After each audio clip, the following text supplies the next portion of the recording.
Hey guys, today I'm going to show you how to create a beautiful winter scene. It's going to have a beautiful painted background. It's going to have birch trees. It's going to have snow. It's going to be wonderful.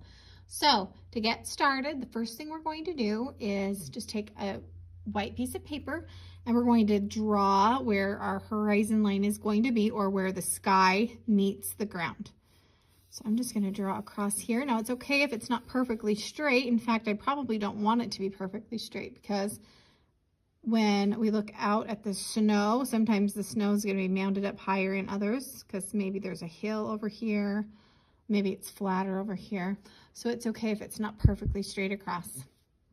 Okay, once you have your line drawn, notice that I drew my line toward the bottom of my paper. So I'm leaving about 3/4 of the paper empty at the top. Let's keep our horizon line toward the bottom of the paper. So the next thing we're going to do is start to paint our sky. We're going to use tempera cakes. These are tempera cakes. So they're dry paint, but once you get them wet, it activates the paint and it starts to work. We're going to think about the colors that we use before we start painting, because this is going to be a lesson in blending paint, in mixing paint, okay? So we're going to practice blending different colors together. And when we do this, we create new colors, and it's a lot of fun. But we have to make sure that when we're blending colors, we're using colors that are close to each other on the color wheel. So if I'm going to use violet for my first color, I could come here and I could choose blue for my second color and green for my third color. Or I could go the other direction and I could choose red and orange. We're going to choose 3 colors and we're going to do them around the color wheel. If I choose yellow as my starting color, I can come this way and I can choose green and blue for my next colors. Or I could come this way and choose orange and red for my next colors. So we're going to make sure that we're staying close to the color that we're using on the color wheel, and we're going to mix them. So let me show you what I'm talking about and how to do this. Let's see, the first color I'm going to use, I think I'm going to start with red violet, or as we more commonly call it, pink. So I'm coming in, I'm getting plenty of paint on my brush. Now I'm going to start right above the horizon line with my lightest color. Starting right above the horizon line. I'm going to kind of just let my paintbrush follow that line all the way across. That way we know where our horizon line is, we have it marked, and when we're painting, we're not going to go across it. Okay, now notice that I'm painting kind of a wide stripe. Now before this paint dries, I've got to hurry and get my next color so that they can blend together. So I'm going to wash my brush, always washing our brush in between colors. And the next color I'm going to pick up is going to be the next color on the color wheel that's close to the color I chose. So I chose this color, so I can either go this way or I can come this way. I'm going to choose this. I'm going to go with violet. So we're going to come in here. Make sure getting plenty of paint on my brush. This paint is still wet. The pink paint is still wet. So as I bring the violet into the paper, I'm going to bring it down into the pink a little bit. And then notice that it's blending. And then I'm going to bring it up.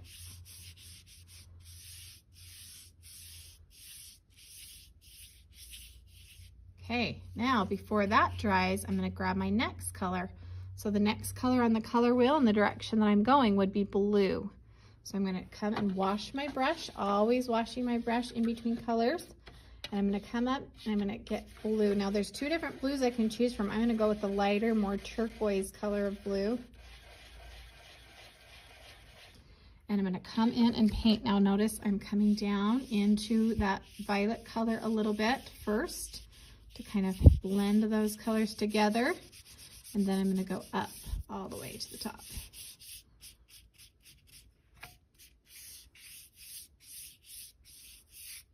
Now we have a beautiful blended sky.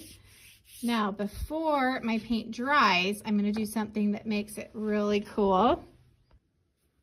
I'm going to take some salt and just really lightly sprinkle some salt into the wet paint. See what the salt is doing? It kind of soaks up a little bit of the paint and it adds a nice texture. So that is our first step to creating our winter scene. I will be showing you the next step soon. Okay, after we have painted our background and our sky, we're ready to add some snow. So what we're using is a box. We're putting it down inside of the box. And then we have a bottle, a spray bottle with some watered down white paint. Give it a good shake. And then your job is to hold it up high and spray some onto your paper. Now you don't want to spray too much because you don't want to cover up all of your beautiful background. I probably did too much. So just a little bit is all you need. I was kind of focusing on watching the phone and let myself get carried away. So don't do as much as I did, but that is how we're going to add snow to our background. And then we're going to put it on the drying rack and let it dry. And then we'll do our next step. Okay, the next step is to create our birch trees. So what we're going to need is a ruler and a pencil and another white piece of paper and a Sharpie. So first we're going to take our ruler and we are going to start creating our birch trees. So the reason I'm using the ruler is to have straight trees. If you don't want yours straight, then you don't have to use a ruler. It's okay. Birch trees aren't always going to be straight. And this is just going to kind of help us. So I have one tree right here. Now I'm going to leave a little space. I'm doing another line for my next tree. We are going to be cutting these out, so it doesn't matter how far away these are from each other right now. Okay, so now this is the line for my second tree. My second tree is going to be a little bit skinnier. So I'm going to make, this is my second tree right here. Okay, this is the space in between the trees. So I'm going to put a little X there so I remember that's the space between the trees. Okay, so now I'm ready for my next tree. I'm going to trace on both sides of the ruler to make a nice big tree. Okay, and then this space in between the two trees, every other space gets an X because that is not a tree, that is a space. So now I have 1, 2, 3 trees. I need 5 trees. So I'm going to put an X right here because I know this little space, whatever I make, is not going to be a tree. And then I draw a line. Now I can come and do another line on this side to make a nice thick tree. If I want to do a skinny tree, I can slide the ruler over and trace a line there. See, now we have a skinny tree there. Okay, another X to tell me that's going to be a space. And then another big tree. Whoops. I let my ruler slide on that one. Hold your ruler tight. Okay. I'm going to erase where I messed up. Okay, so now I'm ready to add the lines of the birch trees. If you've ever looked at birch trees, you know that they have lots of black spots in them, lots of lines. So we're going to try to make ours look like real ones by using a Sharpie and adding black lines onto our trees. So anywhere where there's not an X, that's where I'm going to be adding these lines, okay? So I'm going to start at the top, and what I'm going to do is just make lines. All it is just straight lines across, but notice some are longer, some are shorter, and I'm doing them in groups. So I just did a little group of 4 lines there. 2 are a little bit longer, 2 are a little bit shorter. Now I'm going to leave a space. I'm going to come down and make another group of lines. Maybe in that one I'll only do 3. Then I'm going to leave a space and come down and do another group of lines. And that one I did 5. Okay, so it can be different. And I don't want my spaces to be the same always. So this space looks about the same as this space. So the next space isn't going to be that far.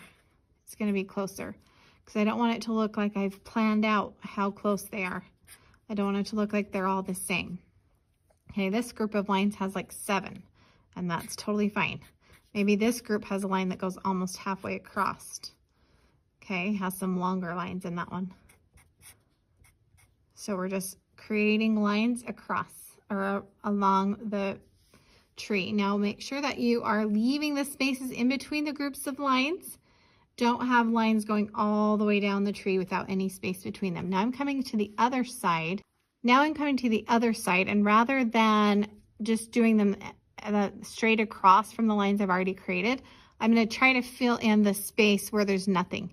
So right here, there's nothing on this side. So maybe on this side, I will do lines on this side right there. Okay. So I'm going to create a group of lines there. Maybe here I'll come into this empty space here, create a group of lines. Okay. Notice I'm just making groups of lines. Some are longer, some are shorter, and I'm leaving space in between the groups.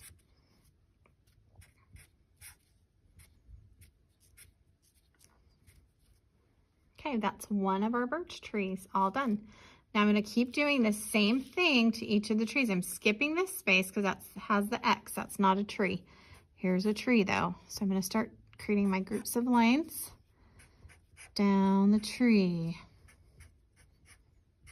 Make sure some are short, some are long. Some should go almost all the way across the tree. Some should be really short. Some groups should have lots in them, and some groups should only have a couple. We want it to be very varied and different, because if you've ever looked at trees out in nature, you notice that they are all so different.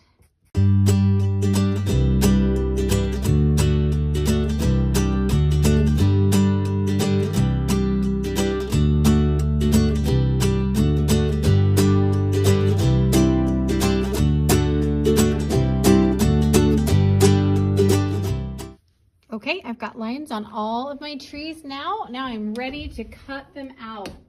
So I'm just following right on my pencil lines. And I'm going to go ahead and cut out all of my birch trees.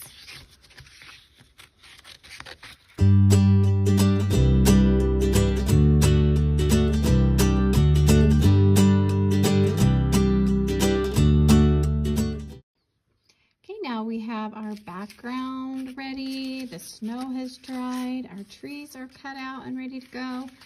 We are ready to lay out our forest of birch trees. So we're going to decide how we want them to go. If you've ever been in a forest, you know that the trees are not all lined up straight. So we would not want to line them up like this. That's too perfect, too straight, too even. So we want them to be a little more random. So maybe this tree is more forward. It's a big tree, so it's going to be closer to the foreground. This tree is skinnier, so putting it further up, maybe it looks like it's at the top of that hill. And it also, because it's thinner, it makes it look like it's further back, further behind. Now it doesn't have to be straight up and down. It can be on a little bit of an angle, can be a little bit crooked. This one can be a little bit crooked. Okay, we don't want them to be all perfectly straight. Maybe here, this one is going to be right here. Whoops. Maybe I'll put that one right there. Maybe this one is down here, going a little bit crooked that way. Maybe this one's the closest to the foreground. That means it's furthest up to the bottom. And then this one is another one that's going to be further back because it's thin. And so maybe I'll put it right here, having it kind of leaning that way. So whatever you decide. Now notice some of them are longer. If we push some of them up so that they look like they're further back, then the top of the tree is going to hang off of the paper. And that's okay. We're going to just glue it down like that, and then after we're done gluing all the trees down, we'll get some scissors and just trim off the extra at the top. So once I've laid out my trees where I want them to go, I'm going to go ahead and turn them over one by one, put a little bit of glue on the back, and stick it down where I decided it was going to go. And I'm just going to keep going, keep gluing them on until I've got them all in place.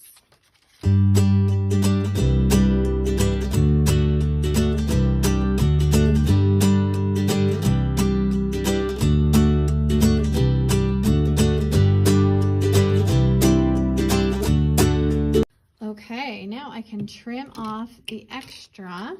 So now I'm going to turn it over and I can see where I need to trim. I'm just going to follow the edge of my paper and trim off the extra.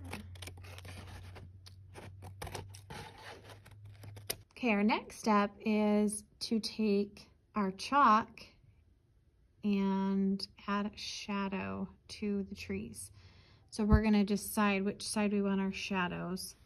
We're going to go, I'm going to do all of my shadows on the right side of the tree. So I'm going to take the chalk on its side, on its edge, and I'm just going to go up the tree using only the edge and going only on the one side. On the skinny tree, I'm just going to go up this side like that. Maybe I'll even do that on this tree too. Just going up the side.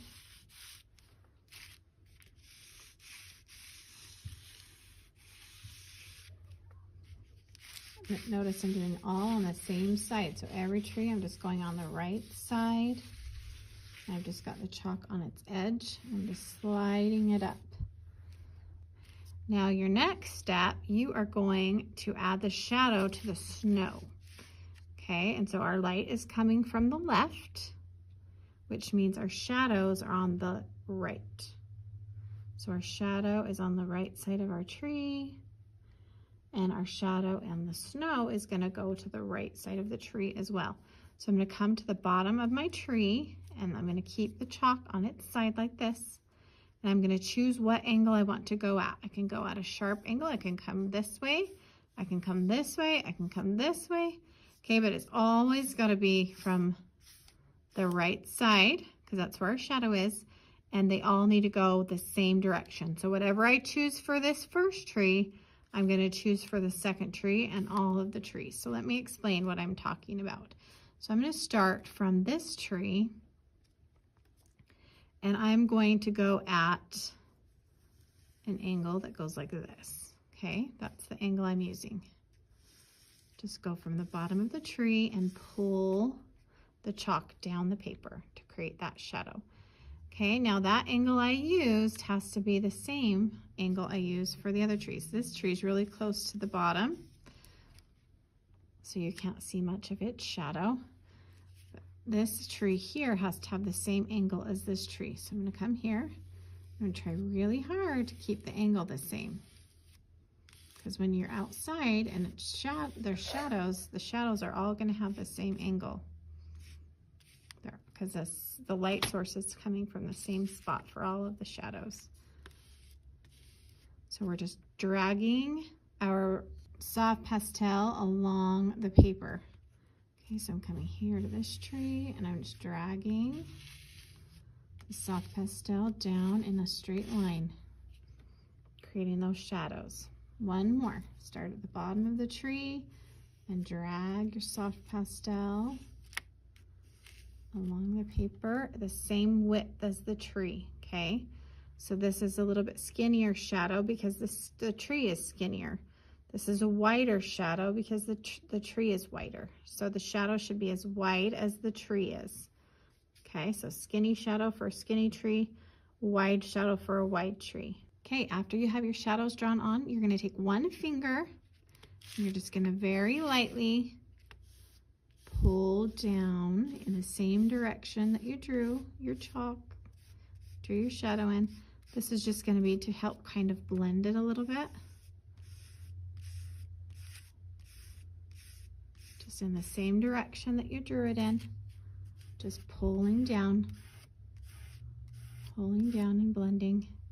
And then we can do the same thing on our trees, the same finger, just coming along that right side of the trees and blending that chalk in a little bit. Make sure that you are only rubbing the right side of the tree where your shadows are. Try not to get any blue over on the left side of the tree, because that's where the light's hitting, and that side should just be white. Okay, we've got our shadows nice and blended. And once our shadows are blended, our project is complete. Nice job.